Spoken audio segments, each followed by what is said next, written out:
Muy buenas tardes. Un saludo especial en nombre de la doctora Gloria Estela López Jaramillo, presidenta del Consejo Superior de la Judicatura, de los demás magistrados que integran la corporación. De igual forma, un saludo especial en nombre de la doctora Marilucero Novoa Moreno, directora de la Escuela Judicial Rodrigo Lara Bonilla. Sean todos bienvenidos a esta conferencia virtual denominada Enfoques de la argumentación en la decisión judicial, análisis de casos a partir de las decisiones de la Corte Constitucional, que hace parte del ciclo de capacitación en filosofía del derecho. Los filósofos y teóricos del derecho han profundizado desde diferentes perspectivas y enfoques la relación entre derecho y lenguaje, lo que ha generado un gran número de estudios en las últimas décadas sobre la teoría de la argumentación jurídica. Estudios que son importantes para la práctica judicial, en tanto que el juez tiene como deber motivar correctamente sus decisiones. Para esta tarea, la argumentación jurídica otorga herramientas teóricas y prácticas que le permiten al juez exponer de forma clara, detallada y racional los argumentos que ha usado para fundamentar las decisiones que ha tomado. Esto no solo ayuda a dar legitimidad a los fallos, frenar la arbitrariedad y aproximarse a una idea de lo justo, sino que además acerca a las personas a la administración de justicia, lo cual impacta positivamente en la materialización de los derechos y garantías en el marco de un Estado social de derecho. El día de hoy tenemos el gusto de contar con la participación de la doctora Ana Patricia Pavón Mantilla, abogada y filósofa de la Universidad Industrial de Santander, especialista en docencia universitaria y magíster en hermenéutica jurídica y derecho de la misma universidad. Es doctora en Derecho de la Universidad Libre, investigadora senior del Ministerio de Ciencias, Tecnología e Innovación. Actualmente es profesora titular del programa de Derecho de la Facultad de Ciencias Jurídicas y Políticas de la Universidad Autónoma de Bucaramanga y líder del grupo de investigación Teoría del Derecho y Formación Jurídica. Doctora Ana Patricia Pavón Mantilla, es un gusto tenerla con nosotros. Bienvenida, tiene el uso de la palabra.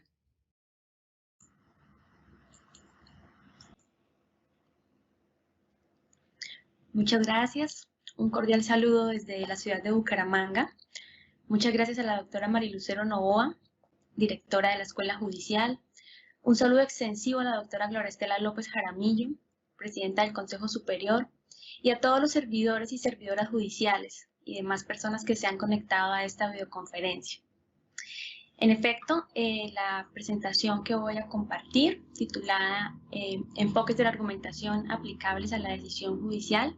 va a hacer referencia a algunos casos de la jurisprudencia analizados desde esta perspectiva. Me voy a permitir con ustedes compartir una presentación antes de dar inicio. Bien, el itinerario que voy a desarrollar durante estos minutos, en primer lugar, va a partir de la discusión de cómo la argumentación jurídica es un caso especial de la teoría de la argumentación. Y voy a hacer alusión a tres enfoques que podríamos decir se pueden considerar como algunos de esos enfoques dominantes frente a los autores que se agrupan en el desarrollo de estas ideas. El primero referido al enfoque lógico, posteriormente analizaremos el enfoque retórico y dialógico y daremos paso a unas reflexiones de cierre. Bien, en primer lugar, cuando hablamos de la argumentación en general, encontramos que hay distintas áreas del conocimiento que han hecho convergencia en este objeto de estudio. Allí nos vamos a referir a la interpretación, a la teoría de la argumentación y a los estudios acerca del lenguaje. Estas tres áreas convergen y encuentran en el caso especial del derecho un objeto de relevancia para la indagación, en la medida en que las decisiones judiciales, la legislación, constituyen actos de habla a través de los cuales se modifica la vida cotidiana de las personas. En ese sentido, la primera pregunta que se recoge desde la hermenéutica es ¿por qué se justifica la interpretación y cómo se relaciona la interpretación con la argumentación? Y entonces aquí tendremos que decir que el primer acto frente a la lectura de un texto es un acto hermenéutico. Y lo hacemos porque la claridad de un texto está dada por el contexto en el que se produce, está dada por la época, está dada por los sujetos y se mantiene hasta tanto sean razonables las interpretaciones similares que conduzcan a esclarecer este texto. Y entonces decíamos, lo primero que hacemos cuando nos acercamos a un texto es un acto hermenéutico, que después tendrá que ser comunicado en el caso de la decisión judicial, por ejemplo, cuando se motiva el sentido de un fallo. El segundo elemento que retomamos es el de la relación lenguaje-derecho, pues todo acto de interpretación recae sobre un texto y las normas, en este caso las normas jurídicas, se construyen a través del lenguaje. Las decisiones judiciales son producto de la práctica del lenguaje, la ley.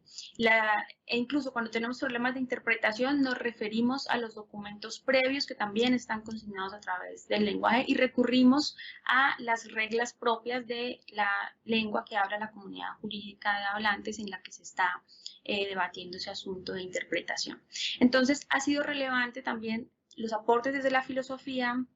del lenguaje, en donde se ha problematizado el papel, la función, los usos, y allí podemos encontrar que las respuestas que dan distintos autores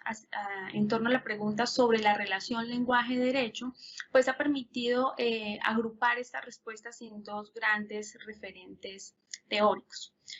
Unos autores que pueden ser considerados autores que parten de una visión instrumental, para quienes podríamos responder frente a esta pregunta de cuál es el tipo de relación entre el lenguaje y derecho, que el derecho usa el lenguaje. Aquí hay una visión que se asume casi que desde las teorías clásicas, en donde el lenguaje es un instrumento neutral que permite describir la realidad, y a partir de esa visión pues se podría pensar que se puede distinguir claramente el momento de creación de una regla, el momento de interpretación, el momento de aplicación, y que a su vez los sujetos que participan en estos episodios pues son sujetos que se pueden diferenciar. Esta visión instrumental la hemos encontrado cuando hacemos lectura de las jurisprudencias de la Corte Constitucional, y la encontramos en un caso en donde, por ejemplo, se analizó la constitucionalidad de la expresión transferir jugadores en la regulación que estaba vigente para esa materia. En ese momento, la Corte Constitucional, cuando analiza los cargos del demandante, señala que la expresión transferir jugadores se remite al cambio que da una persona de un punto X a un punto Y, que en este caso no procedían los cargos. Para el demandante, la expresión transferir jugadores era contraria a la dignidad humana, en tanto se le daba una idea de cosificación a los jugadores que estaban en la transacción, pero la Corte hace un análisis instrumental, se remite al diccionario de la Real Academia de la Lengua Española y decide no analizar el contexto ni las circunstancias en que se daban este tipo de transacciones. La otra lectura es la del análisis constitutivo. Aquí entonces encontramos otros autores que desechan un poco esta visión instrumental y neutral de la comprensión del lenguaje, y para estos autores el derecho es lenguaje, aunque no tenga un código propio. Ven en el lenguaje un elemento clave para la constitución de la realidad. En ese sentido, ya no hay una noción de neutralidad de la postura del lenguaje, se valora el contexto en el que se produce una expresión. Se distingue, por ejemplo, que no hay un conflicto entre el lenguaje técnico y el lenguaje natural, porque finalmente el lenguaje natural, que es el que esa comunidad jurídica de hablantes comparte, pues será el lenguaje a través del cual se comprendan las expresiones y los enunciados normativos. Entonces, en ese sentido, pues no tendríamos que pensar en construir un lenguaje técnico jurídico especializado, cuya consecuencia sería abrir un abismo entre quienes deben regular sus vidas cotidianas a través del lenguaje y la aplicación a la hora de solucionar conflictos con estas mismas reglas. Entonces, en esta visión, pues se valora más bien que la ambigüedad del lenguaje como lenguaje natural es un elemento propio y que lo que tiene que definirse pues son como en algunos escenarios se resuelve a partir de los elementos del contexto cuál es el sentido que se debe dar a una expresión. Aquí también encontramos otra línea de decisiones en donde la jurisprudencia de la Corte Constitucional muestra ejemplos de análisis constitutivo, y es el caso de la sentencia del 2006, en donde en una demanda de inconstitucionalidad contra el artículo 33 del Código Civil, que si ustedes recuerdan, en esa primera parte el Código Civil hace una distinción sobre el uso común de las palabras que se hará en el Código, y el Código señalaba que las expresiones hombre, viudo, niño, se usarían de manera indistinta para hombres y mujeres. En este caso, la Corte Constitucional hace un análisis constitutivo y declara la inexequibilidad de estas expresiones, reconociendo el contexto del Código Civil, que era un contexto en donde se desconocían los derechos de las mujeres y de las niñas, en donde se invisibilizaban algunos de sus derechos, en donde, por ejemplo, no tenían las mujeres la administración de sus bienes, o se usaban expresiones como el buen padre de familia, como el director del hogar. Y entonces la Corte hace un análisis histórico del contexto en el que el Código Civil se construyó, y al revisar la Constitución del 91, pues se encuentra que el proyecto de la Constitución del 91 es un proyecto incluyente, que es un proyecto que quiere eliminar las desigualdades basadas en el género, que busca un camino hacia la igualdad entre hombres y mujeres, y que entonces sería incoherente con ese proyecto de la Constitución recurrir a una visión instrumental, recurrir a una lectura gramatical del diccionario, y que en este caso lo que se hace es, para dilucidar la tensión sobre el lenguaje constitucionalmente inadmisible en este artículo del Código Civil, pues se suprimen aquellas expresiones que estaban referidas a hombre y niño y que se extendían hacia las mujeres, y opta por dejar la constitucionalidad de aquellas expresiones como persona, que se usan en el Código Civil y que son más incluyentes de cualquier persona sin distinción de su género. Claro, no es que la Corte diga voy a hacer un análisis constitutivo o voy a hacer un análisis instrumental. Es que cuando nosotros aplicamos las categorías de análisis podemos decir, en estos casos hay una lectura más instrumental del juez cuando valora el tipo de lenguaje que se usa, y en este otro caso, cuando el juez recoge en sus consideraciones el contexto, la historia, las circunstancias alrededor de las que se construye el código y las finalidades actuales del derecho, pues allí se recoge más bien un análisis constitutivo. Bien, en este plano encontramos que entonces tenemos una primera premisa, y es la interpretación es un elemento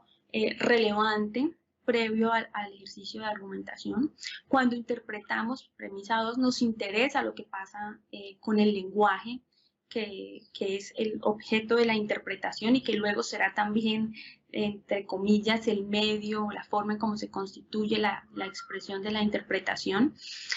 Y allí también encontramos que entonces, producto de la unión y la convergencia de estas discusiones, pues se han dado unos desarrollos frente a cuáles serían los caminos o los medios más adecuados para la argumentación en el plano de la decisión judicial.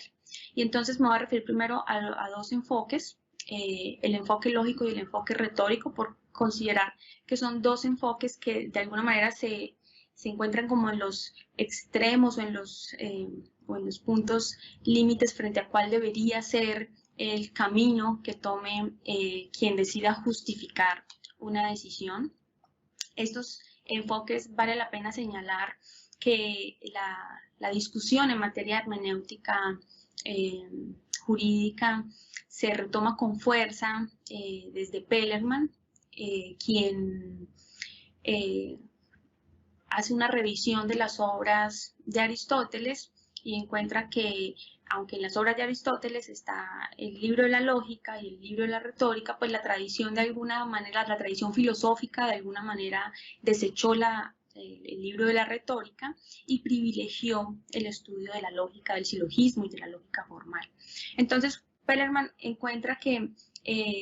en la segunda mitad del siglo XVIII, cuando se da la obligación de justificar las decisiones judiciales, pues de alguna manera resurge este interés por la argumentación jurídica. Y aunque algunos autores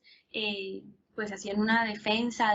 de los modelos lógicos, como es el caso de Beccaria, quien expone que la decisión judicial es como si se tratara de un silogismo perfecto, en donde la premisa mayor es la norma o el enunciado normativo, la premisa menor son los hechos, y el juez lo que hará será deducir cuál es la conclusión correcta a partir de un ejercicio de lógica formal, pues que esos modelos no necesariamente eran suficientes para cumplir con las pretensiones de la justificación de la decisión judicial. Y entonces, digamos que en ese plano de la discusión, pues podemos contraponer un poco esos dos enfoques, el enfoque lógico, que frente a la discusión acerca de cuál es el tipo de premisas que se invocan cuando se va a tomar o a justificar una decisión, pues estos parten de la idea de que hay una precisión y exactitud de esos enunciados que van a justificar la conclusión, y esta precisión y exactitud es posible lograrla en algunos escenarios, ¿no? Como el de las matemáticas, como el de la física, la química, pero cuando estamos en el plano de las ciencias sociales y humanas, pues allí la precisión y exactitud se diluye un poco, y entonces un poco de esa insuficiencia o de ese punto de quiebre, pues se apoya el enfoque retórico para decir, miren, en su lugar, las premisas que invocamos cuando estamos justificando una decisión judicial son premisas que toman o que viven las mismas ambigüedades del lenguaje natural que los sujetos vivimos en la comunicación cotidiana. Y entonces esas ambigüedades, pues, y lo que hacen es invitar a que las premisas de la argumentación deben justificarse, no se aceptan de manera tan pacífica, que cuando incorporamos una premisa como sustento para una conclusión, pues también hay que justificar por qué es esa premisa y no otra. Y digamos que entonces aquí ya llegamos a la segunda distinción, y es un poco esa noción de que entonces en la demostración, en los enfoques lógicos, tenemos axiomas, mientras que en el enfoque retórico, que es el enfoque argumentativo, pues tenemos premisas, y esas premisas pueden ser derrotadas en el discurso. El tercer punto de distinción entre estos dos enfoques tiene que ver con la idea de la impersonalidad de la demostración, y esto es muy propio de esa primera parte de la justificación de la decisión judicial, ¿no? Cuando, por ejemplo, el juez no tenía que justificar en términos argumentativos su decisión porque estaba dotado de un poder y era suficiente con emitir una orden, pero esto se rompe cuando en efecto surge la obligación de justificar la decisión judicial, y además el poder que administra el juez también es un poder que es susceptible de control, y entonces desde ahí, en ese plano de la argumentación, pues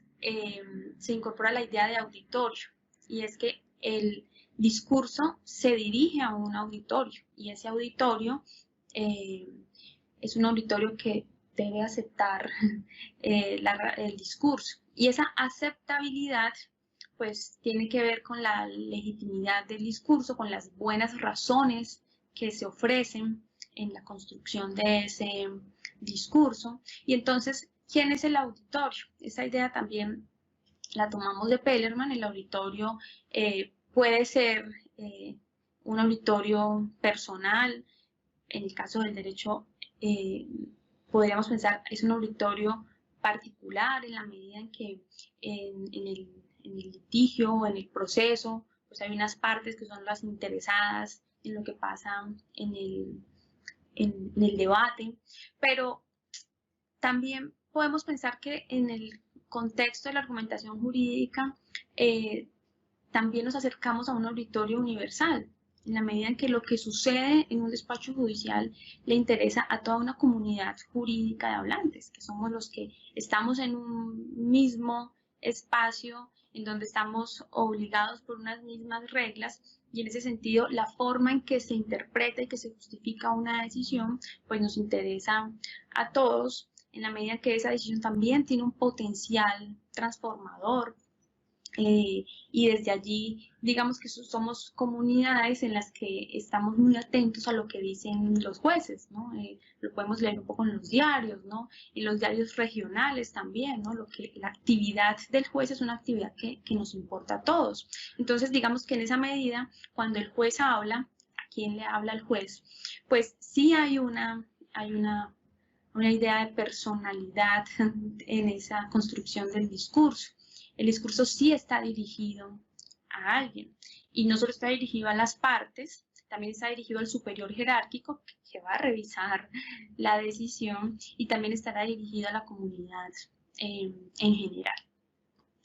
Y bueno, el cuarto elemento de distinción de estos dos enfoques está centrado en cuál es la finalidad, podríamos decir, del enfoque. En un enfoque lógico o demostrativo, pues la finalidad es mostrar la verdad de la conclusión, la necesidad entre premisas y conclusión, las reglas que permiten llegar a probar la validez de una conclusión, mientras que en el enfoque argumentativo, en el enfoque retórico, nos movemos un poco más hacia el logro de la persuasión, hacia el logro de la adhesión, hacia llevar a las partes si por ejemplo el caso no fuera de la argumentación jurídica, sino de la argumentación en el plano de la política, pues nos interesaría ganar votos. Acá no nos interesa ganar votos, ¿no? Acá nos interesa ganar legitimidad frente a ese ejercicio del poder. Y entonces también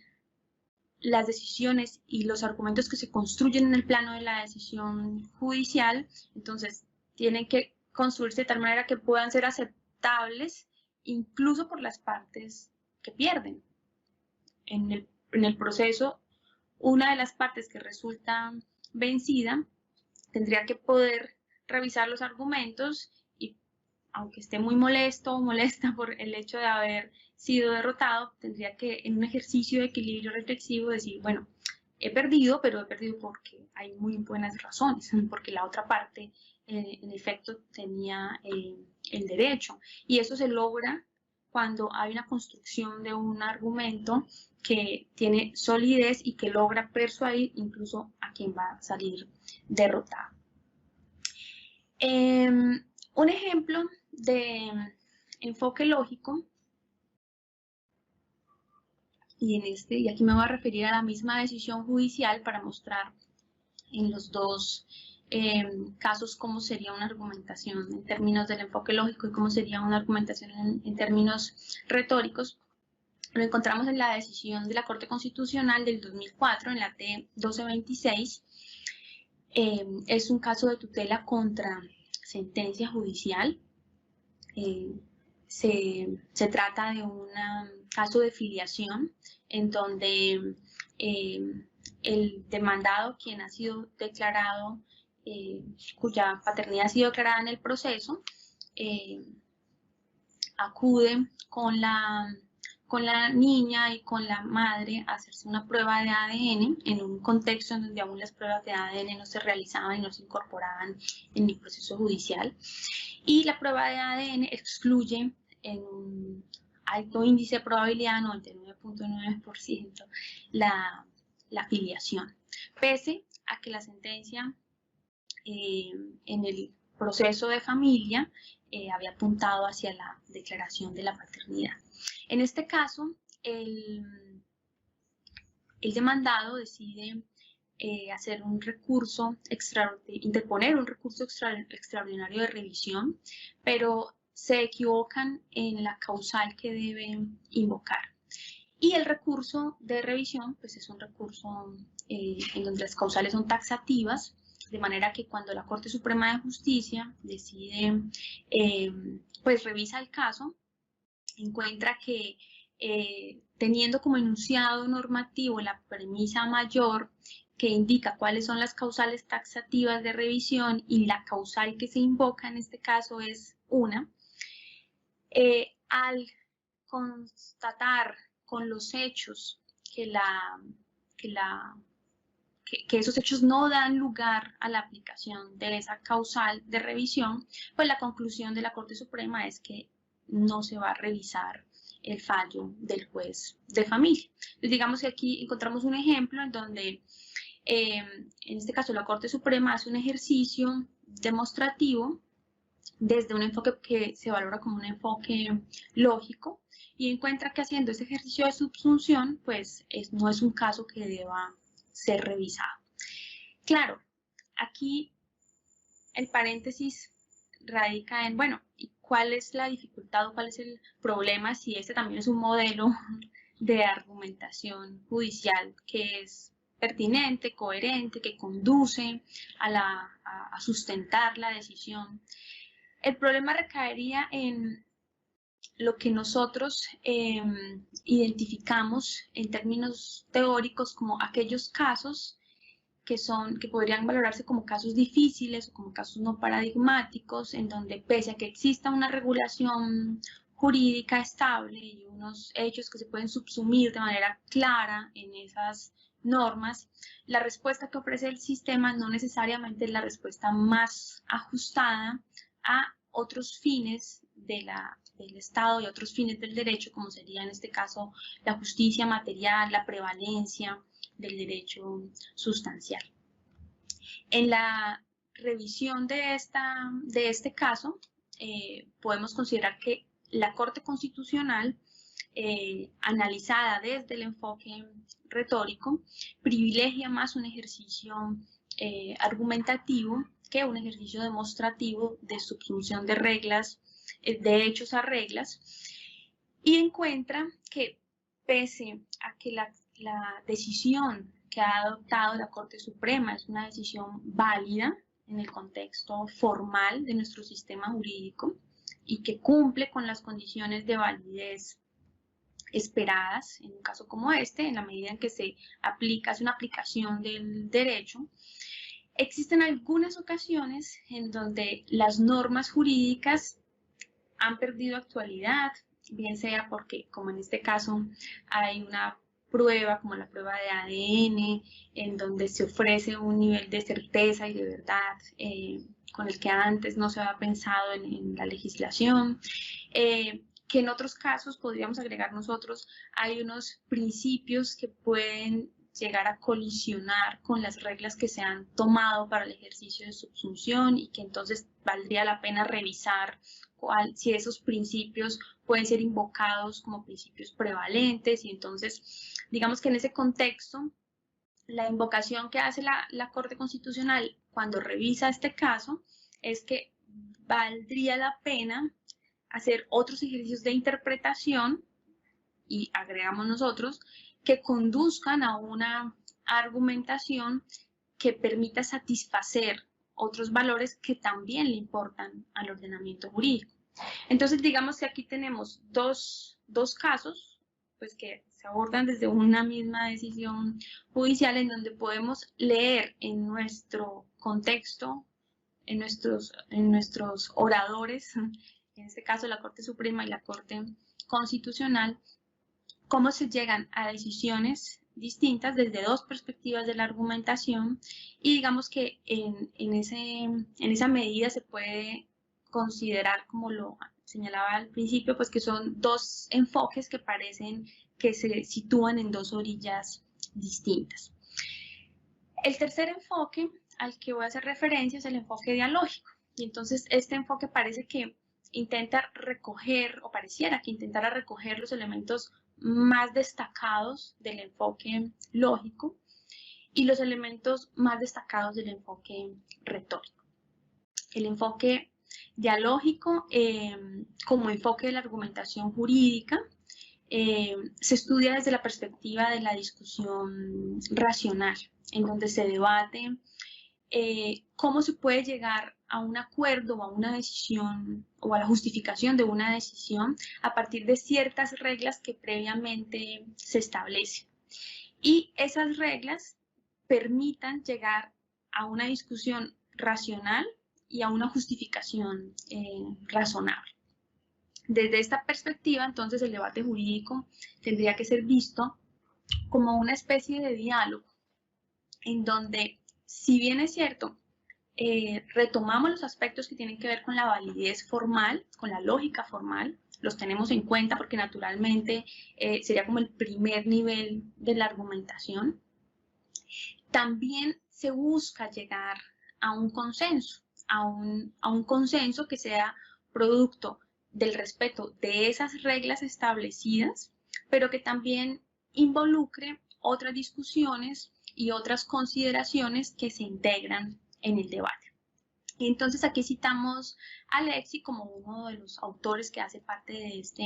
enfoque, en donde, bueno, señala cómo en algunos casos el enfoque lógico no es suficiente y expone 4 ejemplos. Estos naturalmente no son taxativos, podríamos citar otros, pero los ejemplos de Alexi son, miren, cuando hay una zona de penumbra del lenguaje, en donde tenemos expresiones que requieran una argumentación para justificar cuál es el sentido en que deben entenderse o comprenderse esas expresiones, pues allí ya no es suficiente la lógica formal o el enfoque lógico. Y no es suficiente porque entonces el ejercicio de subsunción, premisa mayor, premisa menor, pues va a requerir otro episodio y es en efecto exponer de manera argumentada cuál es el sentido o cómo voy a comprender esa expresión del lenguaje que está en esa premisa mayor. El segundo caso que señala Alexi es cuando hay conflictos entre principios. Y entonces, digamos que en eso ha sido muy relevante la interpretación que ha hecho la jurisprudencia de la Corte Constitucional, en tanto ha valorado cuál es la forma en que se han construido los enunciados normativos en nuestro ordenamiento jurídico y cómo unos tienen una estructura que es más cercana a la estructura de principios, como otros tienen una estructura como la de las reglas que incluyen conclusiones, consecuencias inmediatas, como por ejemplo hay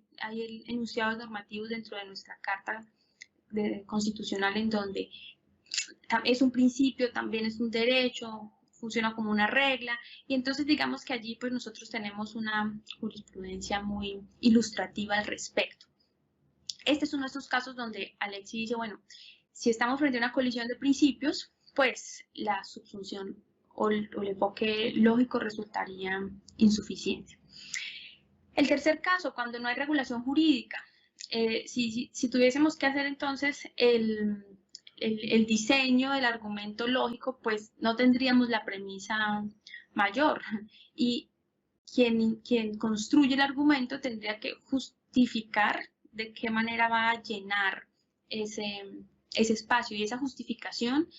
no se hace a través de la lógica del silogismo, se hace a través de otros recursos argumentativos.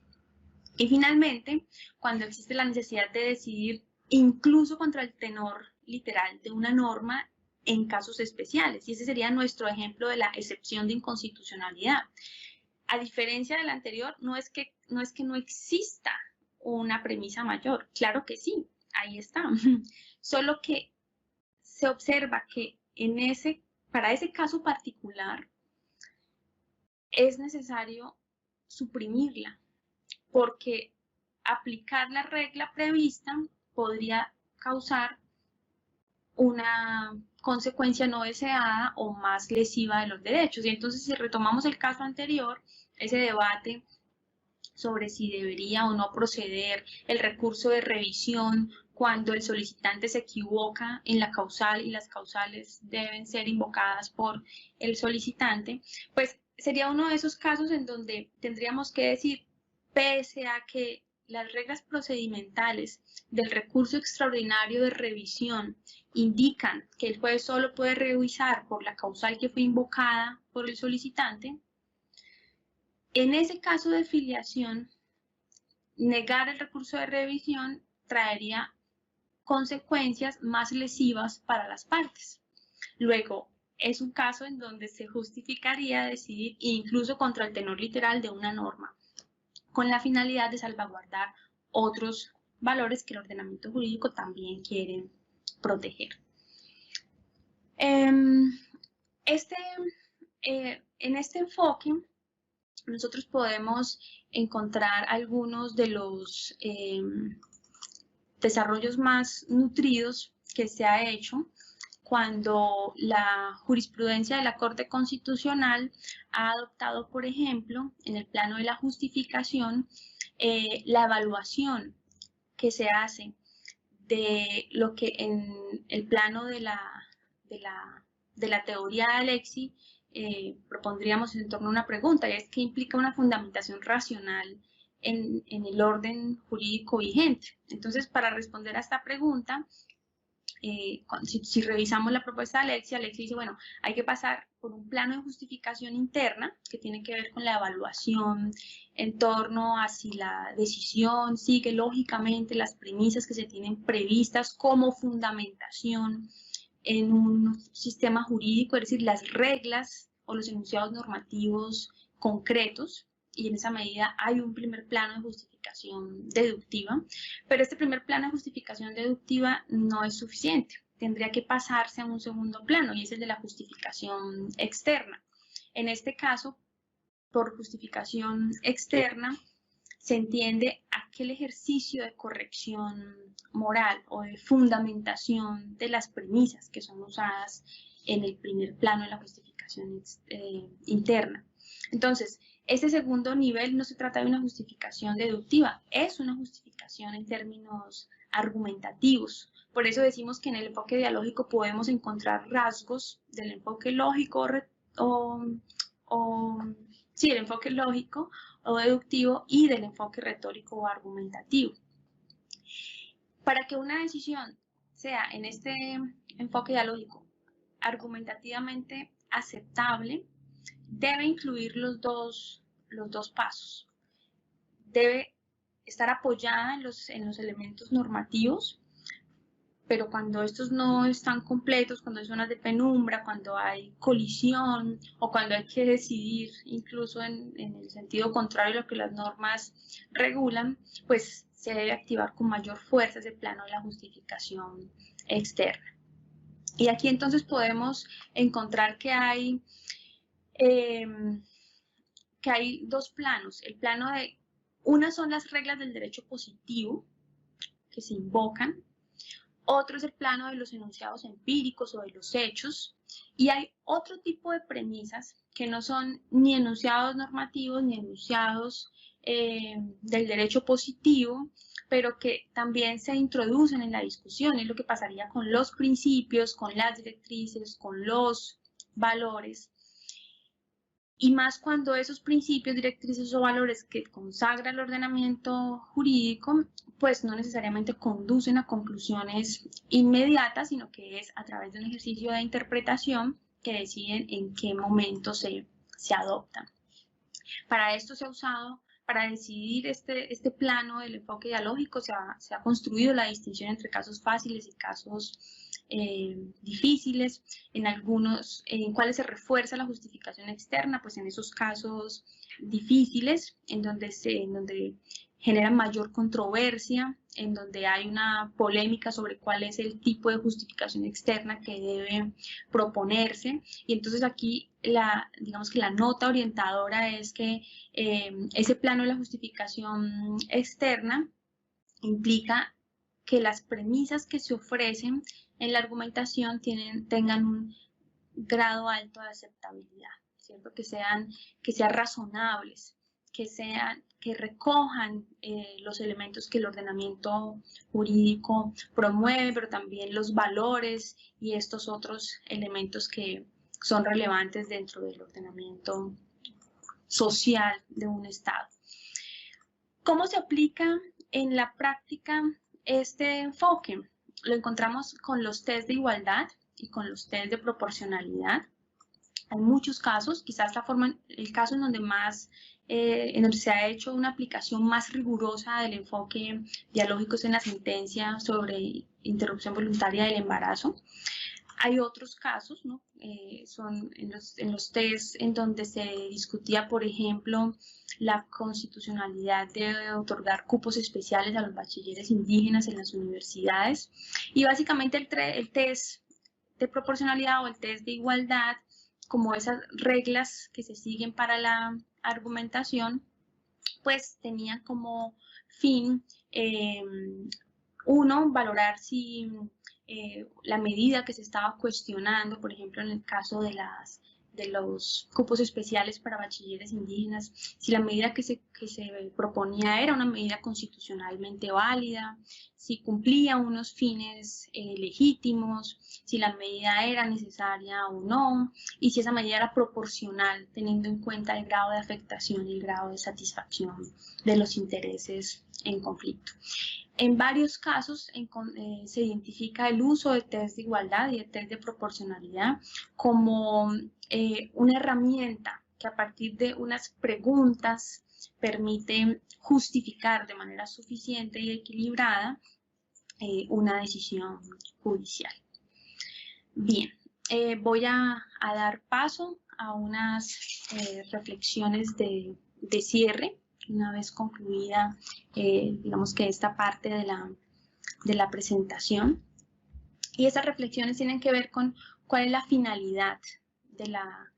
la justificación, de problematizar en torno a la justificación y a la argumentación jurídica. Y esas reflexiones de cierre están ligadas al papel del juez, están ligadas al poder que tiene el juez y a su poder de decisión y dentro de ese poder su función de legitimar el Estado constitucional y el Estado democrático. Entonces, una decisión judicial, la necesidad de justificar una decisión judicial pasa por ese filtro de cómo el poder que administra el juez es un poder que también debe ser legitimado. Y entonces, la aceptabilidad y la razonabilidad de las consideraciones que se construyen para dar solidez a una decisión judicial permitirán reforzar la confianza en el Estado, permitirá que ese auditorio no solamente de las partes, sino de toda la comunidad jurídica que somos, confiemos en la administración de justicia, y confiamos en la administración de justicia porque la administración de justicia nos da buenas razones para dar sustento a las decisiones de los casos que día a día llegan a los despachos judiciales. También es relevante abordar de manera disciplinada la discusión sobre argumentación judicial, sobre lenguaje, sobre interpretación, en la medida en que la justificación de las decisiones ofrecen razones que se van a convertir en subreglas que van a orientar otros casos, van a constituir precedentes judiciales y van a constituir criterios que orientan la actividad de los otros jueces y juezas. Y entonces, dado que hay una invitación permanente a la seguridad jurídica, entendida como la disciplina, como la previsibilidad, pero también como la búsqueda de justicia material, estas consideraciones y estos ejercicios de construcción de argumentos que otorgan solidez a esas decisiones finales, pues constituirán un acumulado y una riqueza que va a permitir también orientar otros casos que de forma análoga puedan encontrar luz en las consideraciones que se proponen. Bien, con eso cierro mi intervención, nuevamente agradeciendo su invitación y la la atención. Le cedo la palabra a la doctora Mónica Cuellar para que ella pueda dar lugar a las preguntas. Muchísimas gracias, doctora. Vamos con las preguntas que tenemos en el chat. A ver, la primera, doctora. ¿Por qué es pertinente la formación en materia de argumentación jurídica en la práctica judicial?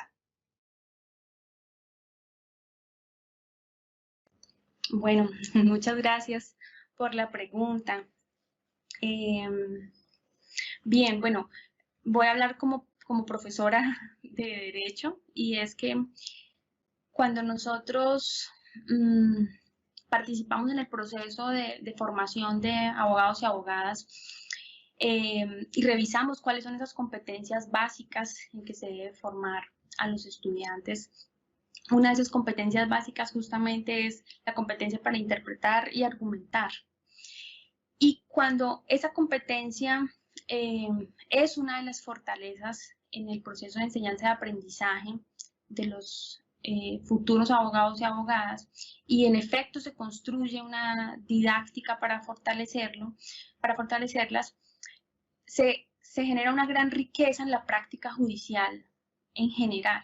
Y se genera una gran riqueza porque ese discurso pertinente, coherente, lógico, persuasivo, que llega a los despachos judiciales también es un discurso que debe ser tenido en cuenta por este auditorio, y digamos que se cualifica en términos generales la discusión sobre lo que es el derecho y sobre lo que es el derecho como objeto de estudio y también como práctica de mediación y de regulación social. Y conecto esto para dar otra razón sobre la pertinencia de la argumentación jurídica, en la medida en que, como lo decía en la intervención, el juez administra un poder, y ese poder debe ser un poder legítimo, y la forma en que se legitima ese poder se logra a través de la construcción de un discurso que pueda ser coherente y aceptable por sus destinatarios. El paso entre producir una decisión y ser un decisionista, siguiendo un poco la distinción que hace Atienza, está mediado por la justificación a través de buenos argumentos y de una construcción adecuada de esas consideraciones que le darán peso a la decisión final. Siguiente pregunta. ¿Cuáles serían los elementos indispensables para contribuir con la mejora continua en el proceso de fundamentación de la decisión judicial? Bueno, un adecuado proceso de formación, uniéndola con la anterior. Yo creo que nos hace falta también evaluar nuestras prácticas argumentativas y evaluarlas a partir de los criterios que la teoría ofrece, de los criterios que la propia ley y las mismas subreglas jurisprudenciales han construido. Y también mecanismos de control, ¿no? Cuando ponía el ejemplo del enfoque retórico y del enfoque lógico, hay un ejercicio de argumentación válido en un despacho, pero también hay un ejercicio de control de constitucionalidad en el otro. Entonces, digamos que esa noción de hay que controlar en el sentido en la teoría de la argumentación decimos todos los argumentos pueden ser derrotables. En efecto, también en la argumentación jurídica en particular y en la argumentación que se hace en el plano de la decisión judicial también son derrotables, ¿no? Son derrotables por el superior, son derrotables a través de acciones de tutela contra sentencia. Entonces, digamos que esta idea de vamos a hacer un ejercicio de cualificar en términos formativos nuestras actividades de argumentación, vamos a evaluar cómo decidimos, cómo construimos argumentos, pero también vamos a aceptar en ese plano de jerarquía que los argumentos pueden ser derrotados y que en esa medida, cuando construye un discurso, ese discurso es susceptible de nuevo control y de nueva verificación. Última pregunta. ¿Qué actividades y enfoques novedosos se pueden incluir en la argumentación jurídica con la finalidad de dar mayor legitimidad a la decisión judicial? Bueno, muchas gracias por esa pregunta. Sí, yo inicié diciendo que estos eran como tres enfoques que podían ser considerados bastante, pues no clásicos por por el tiempo, sino porque son los que de alguna manera podemos situar en nuestro contexto, pero claro que hay otros enfoques como la teoría de la racionalidad comunicativa de Habermas, el enfoque de género, que lo podemos entender como un enfoque teórico y metodológico que le dedica un capítulo muy importante a la argumentación. Cuando nosotros revisamos lo que se ha investigado y lo que se ha producido en términos de nuevo conocimiento frente al enfoque de género, allí hay unas claves muy valiosas para repensar el lenguaje, para, para pensar en cómo se construyen argumentos que sean más influyentes y que reconozcan las relaciones asimétricas de poder que han tenido las personas en relación o con relación al género, y para ofrecer también ciertos lineamientos al juez. Por ejemplo, encontramos la ley sobre restitución de tierras, en donde el legislador orienta a través de los propios criterios normativos que el juez y los funcionarios que están alrededor del proceso deben incorporar el enfoque de género para, por ejemplo, incluir en el lenguaje a las víctimas, para construir consideraciones en donde se reconozca la especial afectación que ha generado el conflicto hacia las mujeres, niñas o comunidad LGBTI, en donde, por ejemplo, también se piensa en cómo se interpretan las pruebas de una manera que pudiera ser un poco menos formal y un poco más flexible, teniendo en cuenta el contexto. Entonces, claro, también hay otros enfoques que orientan con otras finalidades, pero sin perder de vista esa idea, ese equilibrio entre lo que ordenan las reglas en términos de la estructura formal del ordenamiento jurídico y los fines de la decisión judicial, que es ese otro plano de la legitimidad, del valor democrático, de la aceptación de las decisiones judiciales, y en ese sentido de dotar de un carácter robusto el discurso que se construya en los despachos judiciales como un discurso que tiene un potencial transformador, porque además es un discurso que tiene un valor pedagógico y tiene un valor didáctico. Cuando el juez emite una decisión judicial y cuando leemos las consideraciones que soportan esa decisión judicial, hacemos a su vez un ejercicio de aprendizaje casi que colaborativo, en donde comprendemos lo que dice el derecho a partir de las expresiones que usan los jueces. Entonces, digamos que no perder como esos otros enfoques que permiten ampliar la cualificación de los argumentos y que además están vinculados con lo que pasa en el mundo de la vida cotidiana. Sí, muchas gracias. Un agradecimiento especial a la doctora Ana Patricia Pavón Mantilla por tomar de su tiempo para acompañarnos en esta tarde y compartir con nosotros algunas de las reflexiones producto de sus investigaciones acerca de la argumentación jurídica. No hay duda que el estudio y la profundización de este tema inciden positivamente en la calidad de la prestación del servicio de justicia en todo el país. Gracias, doctora, de nuevo. De igual forma, gracias a los servidores y servidoras judiciales y a todas las personas que actúan en el sector justicia que se conectaron a esta conferencia virtual. Muchísimas gracias a todos y un feliz día.